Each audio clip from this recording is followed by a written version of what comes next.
Disputed. We are live from LA. I'm Jenny Taft here with Skip Bayless and Shannon Sharp, guys. Good morning. Good morning. Great game last night, man. How are you doing? Now you see why Yoke gonna be the MVP, right, Skip? All I know is your Lakers have a cakewalk tonight. There you go. My Clippers have a tightrope walk tonight. It is judgment night for one LA team. The Suns are the 2 seed. Yeah. Y'all playing the 5 seed. How is it a cakewalk for you, for us, and the tightrope for you? Because it's CP0 tonight. Already Judgment Day. Okay, yes, we will get to the Lakers. We will get to the Clippers. I promise you that. But this guy, Aaron Rodgers, you know, right before we went to bed last night, he had plenty to say, and we got to talk about it. Rodgers did not show up to the Packers' organized team activities, but we have finally heard from the quarterback in an interview. The Green Bay QB said, quote, anything is on the table at this point. And then he continued to open up the most we've heard him talk about his situation with the team. Take a listen for yourself. It's never been about the draft picking Jordan. I love Jordan. He's a great kid. You know, a lot of fun to work together. I love the coaching staff, love my teammates. You know, I love the fan base in Green Bay. It's incredible 16 years. It's just kind of about a philosophy, you know, and maybe forgetting that it is about the people that make the thing go. It's about character. It's about culture. It's about doing things the right way.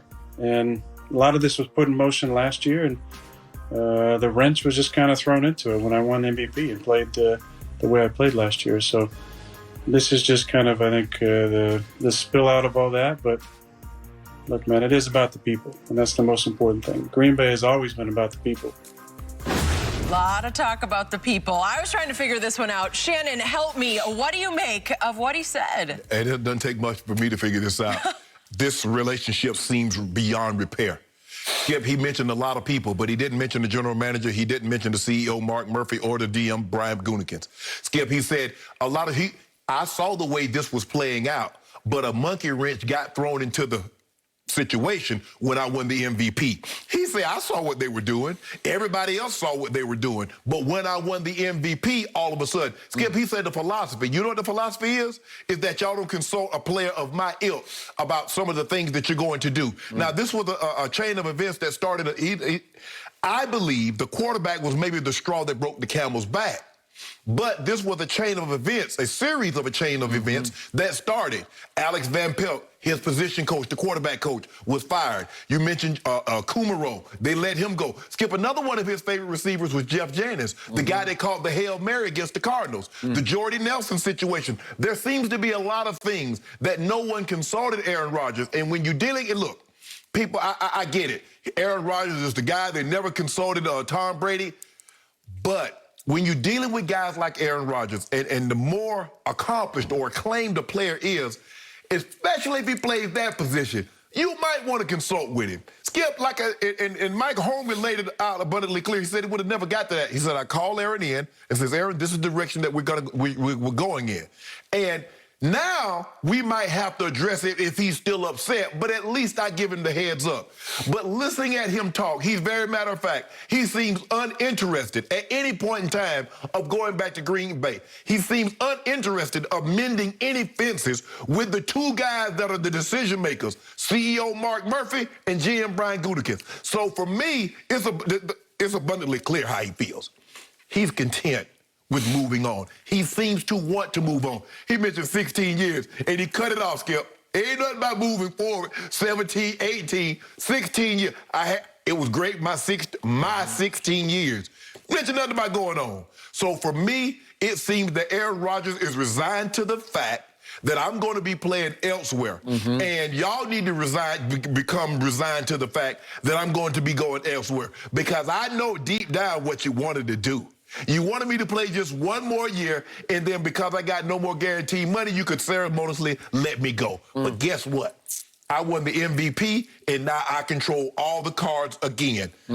I just don't see how it works, Skip. Aaron Rodgers doesn't seem interested in repairing this relationship.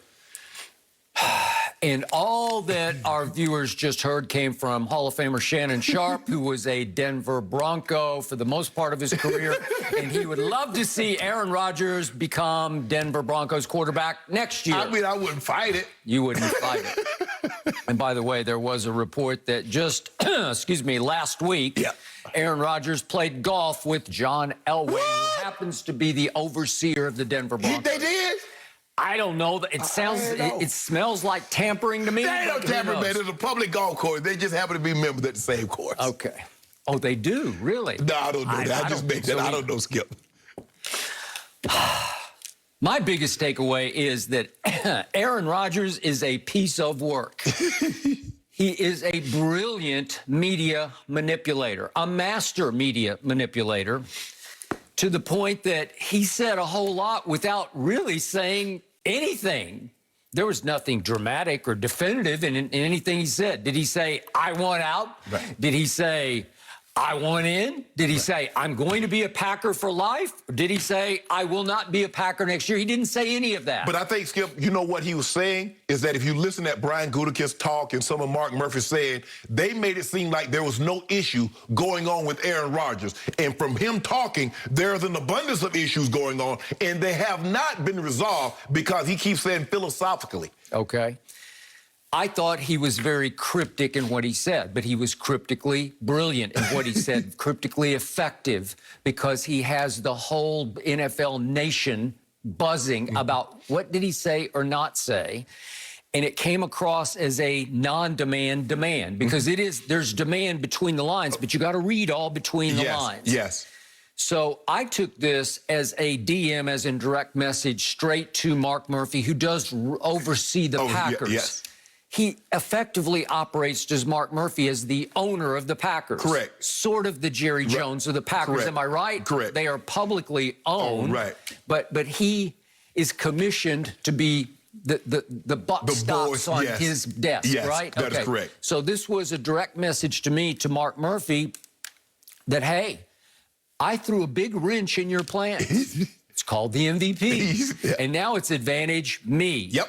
And just as you called me after you hired young Matt LaFleur without consulting me whatsoever, and you told me infamously, as it was reported by Bleacher Report, don't you be the problem. I am now your biggest problem.